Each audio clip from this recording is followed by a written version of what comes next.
હું અગાઉ પણ કહેતો હતો કે ભારતીય જનતા પાર્ટીએ મહારાષ્ટ્રમાં અસ્થિરતા થઈ, એમાં સીએમ બનવાના મુદ્દા ઉપર અસ્થિરતા નથી થઈ. અને ચોક્કસ આદરણીય શિંદે સાહેબે તો સ્પષ્ટ કહી દીધું કે આ ઇલેક્શનની અંદર ભલે શિવસેના અમારી લડતી હોય પણ અમારી શિવસેના એ માત્ર મુખ્યમંત્રી બનવા માટે લડે છે એવું નથી, એટલે પણ હું પણ મુખ્યમંત્રીનો ઉમેદવાર નથી એવું વિચારે છે. અને ચોક્કસ તમે જુઓ, ઝારખંડ હોય કે મહારાષ્ટ્ર હોય, અમે લોકો બધાને સાથે લઈને ચાલ્યા છે, સૌનો સાથ અને સૌના વિકાસ સાથે.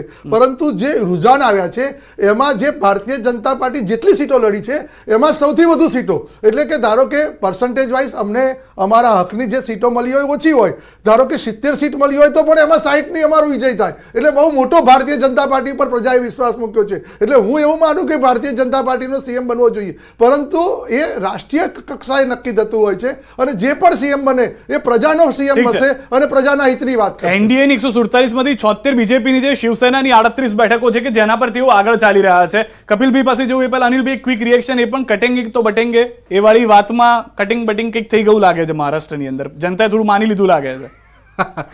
એ આંકડા છે એના જોતા પરથી તો લાગે છે કે એ જે સૂત્ર હતું એ ઘણું અસર કરી ગયું છે. કેમ કે ઝારખંડમાં તો અત્યારના કાંટાની ટક્કર છે. ઝારખંડની પણ વાત કરી લઈએ. એનડીએની જે બેઠકો છે તે આગળ વધી રહી હતી, પરંતુ કોંગ્રેસ અને સાથી પક્ષો જે છે તેઓ 17 બેઠક પર અત્યારના આગળ જોવા મળી રહ્યા છે. ઝારખંડમાં કાંટાની ટક્કર આવી ગઈ છે. જે ઝારખંડની વાત કરીએ, મહારાષ્ટ્રના આંકડા છે 150 નજીક આવી ગયું છે મહારાષ્ટ્ર, પરંતુ ઝારખંડની અંદર 20 બેઠકો પર ઇન્ડિયા ગઠબંધન આગળ ચાલી રહ્યું છે. એનડીએ 18 પર અને અધર 2 પર આવી ગયું છે. તો ઝારખંડની અંદર અત્યારના 50-50 જે કહીએ કે 81 માંથી 40 બેઠકોનું જે વલણ છે તે આવ્યું છે અને અહીંયા આગળ 20 બેઠકો પર ઇન્ડિયા ગઠબંધન જે છે તે આગળ ચાલી રહ્યું છે, જ્યારે એનડીએ ગઠબંધન 18 બેઠકો પર આગળ ચાલી રહ્યું છે. કપિલભાઈ, એક સારા સમાચાર ઝારખંડથી જોવા મળી રહ્યા છે. ઝારખંડમાં એક્સપેક્ટેડ હતું કે આવું કંઈક જોવા મળશે, કાંટાની ટક્કર તો હજી પણ છે અહીંયા આગળ. કપિલ, ચોક્કસથી જે પ્રકારે ઝારખંડની અંદર ભારતીય જનતા પાર્ટી દ્વારા શામ દામ દંડ ભેદની નીતિ અપનાવીને ઝારખંડના ચાલુ મુખ્યમંત્રી શ્રી હેમંત સોરેનને, એક આદિવાસી મુખ્યમંત્રીને તમે ચાલુ સીએમ પદે તમે આરોપ નાખીને સીબીઆઈ, ઇન્કમટેક્સ, ઈડી, સીબીઆઈનો દુરુપયોગ કરીને એને જેલમાં નાખી દો. તમે આ લોકતંત્ર, આ લોકશાહી દેશ છે, તમે સરકાર નથી બનાવી શક્યા તો એનો મતલબ એ છે કે તમે કોઈની સરકાર ચલાવવા નહીં દો, એ મુખ્યમંત્રીને તમે જેલમાં નાખી દો. ત્યારે ઝારખંડની જનતા એનો જવાબ આપી રહી છે. ઝારખંડની જનતા એ ચોક્કસથી આ ભારતીય જનતા પાર્ટીના તાનાશાહી શાસનને કોઈ પણ પ્રકારે ઝારખંડની ખુરશી ઉપર નથી આવવા દેવાનું, અને ઝારખંડની અંદર આ જનતા જવાબ આપી દીધો છે કે એના મુખ્યમંત્રીને તમે જેલમાં નાખશો પરંતુ લોકોના દિલમાંથી નહીં નીકાળી શકો. આજે હેમંત સોરેનજી, કોંગ્રેસ પાર્ટીનું ગઠબંધન એ ઝારખંડની અંદર મજબૂતાઈથી લડ્યું છે. અમારા નેતા રાહુલ ગાંધીજીએ જે પ્રકારે ઝારખંડની અંદર કેમ્પેનિંગ કર્યું હતું, જે પ્રકારે કોંગ્રેસ પાર્ટીના વાયદાઓ પર ઝારખંડની જનતાએ વિશ્વાસ મૂક્યો છે, ઝારખંડના અમારા 5 વર્ષના શાસન બાદ ઝારખંડની જનતાએ ફરીથી એકવાર કોંગ્રેસ પાર્ટીને ગઠબંધન પર વિશ્વાસ મૂક્યો છે. ઝારખંડવાસીઓનો પણ અમે આભાર વ્યક્ત કરીએ છીએ. હજુ શરૂઆતના રૂઝાન છે, રિઝલ્ટ આવવાના બાકી છે, પરંતુ ઝારખંડના રૂઝાન એ કોંગ્રેસ તરફ આવી રહ્યા છે. વાવથી મોટા સમાચાર જે હવે અપડેટેડ આંકડાઓ છે તે જોવા મળશે ટીવી સ્ક્રીન ઉપર નીચે આપ જોતા હશો તે પ્રમાણે. સ્વરૂપજી ઠાકોર જે છે તે 7498 મત અત્યાર સુધીમાં મેળવી ચૂક્યા છે, પરંતુ જે લીડ છે તે હજી પણ ગુલાબસિંહ પાસે જોવા મળી રહી છે. ગુલાબસિંહનો આંકડો આપ જુઓ, 7802 મત ગુલાબસિંહને મળેલા છે, પરંતુ ત્રીજો પક્ષ અથવા તો ત્રીજા મહત્વના નેતા તે હતા માવજીભાઈ. માવજીભાઈને આપ જુઓ 4800 મત સાથે આગળ ચાલી રહ્યા છે. એટલે કે આ ત્રણેય ચહેરાઓ કે જેના ઉપર આખું વાવ વિધાનસભાની ચૂંટણી લડાઈ છે તેવું માની લો તો પણ ખોટું નથી. તેમાં અત્યારના ગુલાબસિંહ માટે સારા સમાચાર છે કે તેઓ આગળ ચાલી રહ્યા છે. અનિલભાઈ, ક્વિક રિએક્શન અહીંયા આગળ એ પણ મહત્વનું છે, કારણ કે ગુલાબસિંહે વિશ્વાસ વ્યક્ત કર્યો છે 23 રાઉન્ડ મારા છે, હું 23 રાઉન્ડ જીતી રહ્યો છું, પરંતુ જે લીડ છે તે હજી પણ ઓછી છે. માવજીભાઈ જે મોટું ફેક્ટર અહીંયા જોઈ રહ્યા છો, કારણ કે બંને ઉમેદવારોની આપ જુઓ મતગણતરી જે છે 7400 એક 7800, તો માવજીભાઈ પાછળ નથી, 4800 માવજીભાઈ. હા, મેં એ જ કહ્યું ને, પહેલાં મેં જે કહ્યું કે જે નંબર 1 જે ઉમેદવાર છે એમના કરતાં એમના 50%થી વધારે મત છે.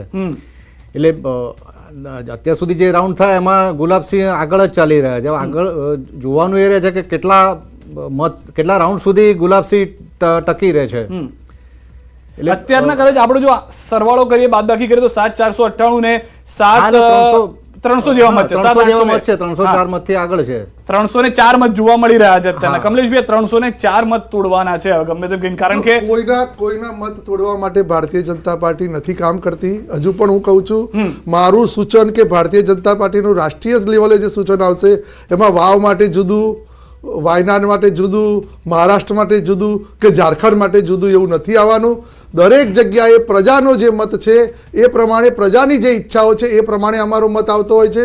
એટલે વાવમાં આ તોડવાનો આ એવો વિષય નથી. અત્યાર સુધી જે કોંગ્રેસના મિત્રો અથવા તો બીજા આક્ષેપો અમારી સામે થતા હતા કે માવજીભાઈને ભારતીય જનતા પાર્ટીએ ઊભા રાખ્યા છે, ભાઈ તમે જોઈ શકો છો જો ભારતીય જનતા પાર્ટીના અને માવજીભાઈના પેટા વોટ થાય તો અત્યારે કેટલા આગળ અત્યારે ભારતીય જનતા પાર્ટીનો ઉમેદવાર હોત. એટલે એવું કંઈ નથી હોતું. મેં કીધું ને, અગ્નિ પરીક્ષા આક્ષેપો થતા હોય છે અને આક્ષેપો કરવા માટે ક્યાંક ને ક્યાંક કોઈ પણના મતાંતર હોય અને એના ચોક્કસ ટિપ્પણી કરીને એના સિદ્ધાંતોને વરીને એ લોકોએ ક્યાંક પુરાવા પણ રજૂ કર્યા હોય, પરંતુ જ્યારે પરિણામ આવતું હોય છે ને ત્યારે એ અગ્નિ પરીક્ષાની અંદર સાચું ખોટું ખબર પડી જતી હોય છે. આ સાચું ખોટું મહારાષ્ટ્રમાં પણ ખબર પડી ગઈ અને આદરણીય હું કહું છું ને, કોંગ્રેસના મિત્ર ભલે કહેતા હોય ઝારખંડમાં પણ અમને પણ ખબર પડી જશે. એટલે એવો કોઈ વિષય છે જ નહીં કે આ ખાટું સોચું, પરંતુ ઇન્ડિયા લેવલે ક્યાંય પણ હોય, ઝારખંડ હોય કે વાવ હોય કે પછી મહારાષ્ટ્ર હોય કે વાયનાડ હોય, અમારા માટે જે પણ છે એ એક જ મત છે, એક જ ઈવીએમ છે, એક જ બેલેટ પેપર છે. અમે બધે જ સ્વીકારીને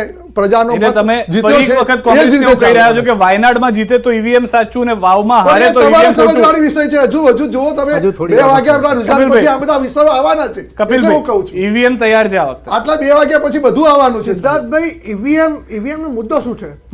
દેશની લોકશાહીની અંદર જે મતદાર છે એ મતદારનો 100% વિશ્વાસ કોઈ એક પ્રણાલી ઉપર ન હોય તો એ પ્રણાલી ન ચાલે.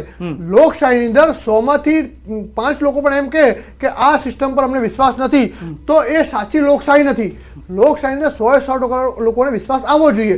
ઈવીએમ નો મુદ્દો કોંગ્રેસ પાર્ટીનો માત્ર નથી, આ મુદ્દો વૈશ્વિક ઇન્ટરનેશનલ મુદ્દો છે. એલન મસ્કે અમેરિકાની અંદર પણ કહ્યું હતું કે ઈવીએમ ની સાથે છેડછાડ થઈ શકે.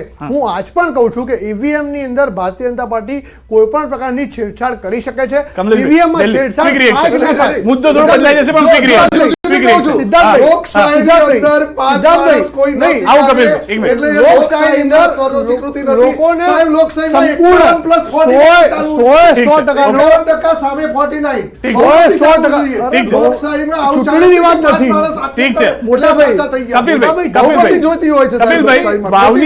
વાવની અંદર આપણે જે વિચારીને ચાલતા હતા કે 3 કાંટાની ટક્કર હશે ત્રણેય ઉમેદવારો વચ્ચે, પરંતુ આટલા નાના માર્જિન સાથે કોંગ્રેસ આગળ છે, કારણ કે જ્યાં આગળ કોંગ્રેસનો પ્રભાવ જે વિસ્તારની અત્યારના મત ગણતરી થઈ રહી છે ત્યાં આગળ આપ માનીને ચાલશો કે હવે આવનાર સમયમાં થોડું અઘરું થઈ જશે જ્યારે ભાજપ માટે મહત્વના મતો ખુલશે?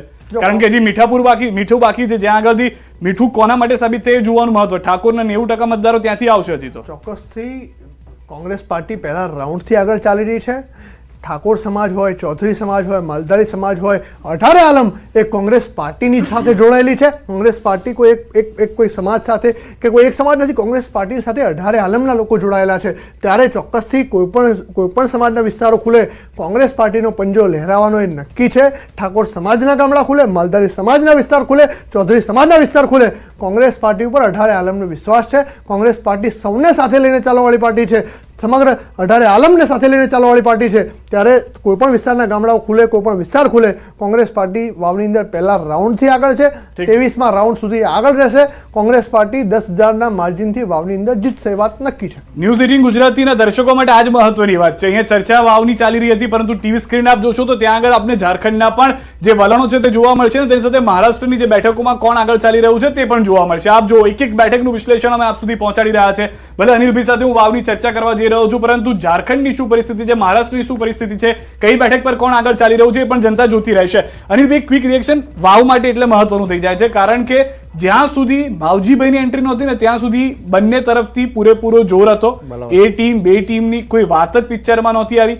જેવા માવજીભાઈ ફેક્ટરમાં આવ્યા, કદાચ એમને સસ્પેન્ડ કરવા ભાજપના અગેન્સ્ટમાં ગયું હોય એવું મારું અંગત માનવું છે. શું આપનું એવું માનવું છે કે એ મત પણ જે ચૌધરી સમાજના હતા કદાચ ભાજપ અત્યારના ખોઈ બેઠું હશે માવજીભાઈના ઉતરવાથી, એમને સસ્પેન્ડ કરવાથી? બિલકુલ, જે રીતે આંકડા આવી રહ્યા છે એ રીતે લાગે છે કે એમને ચોક્કસ પટેલ સમાજના મત મળેલા જ છે.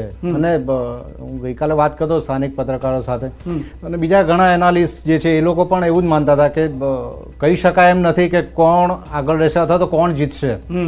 એટલે આ એક એવી બેઠક છે કે જે રાષ્ટ્રીય સ્તરે પણ ચર્ચાનો વિષય બને. ખાસ કરીને ગેનીબેન જીત્યા એ પછી ખાલી પડેલી બેઠક પર કોણ જીતે છે, કારણ કે એકમાત્ર ગેનીબેન જ એક કોંગ્રેસ તરફથી એક બેઠક લઈ ગયા હતા સંસદમાં.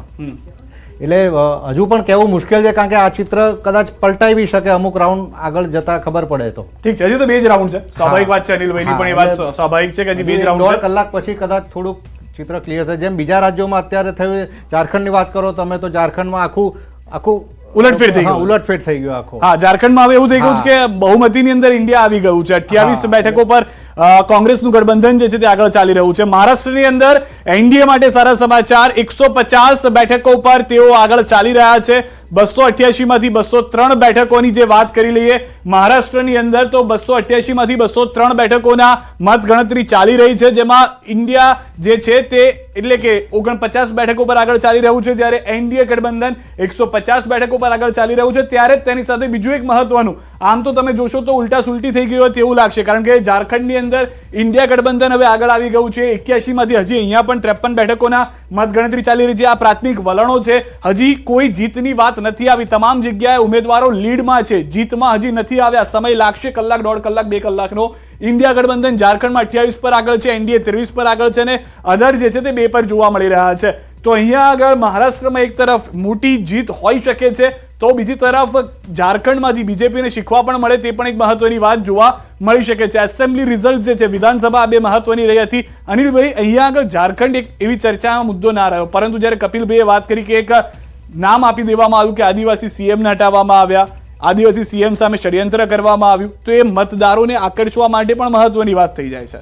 જો આ બંને રાજ્યોમાં જે રીતે ટ્રેન્ડ ચાલી રહી પરથી એવું લાગે એન્ટી ઇન્કમબન્સી કોઈને નડી નથી.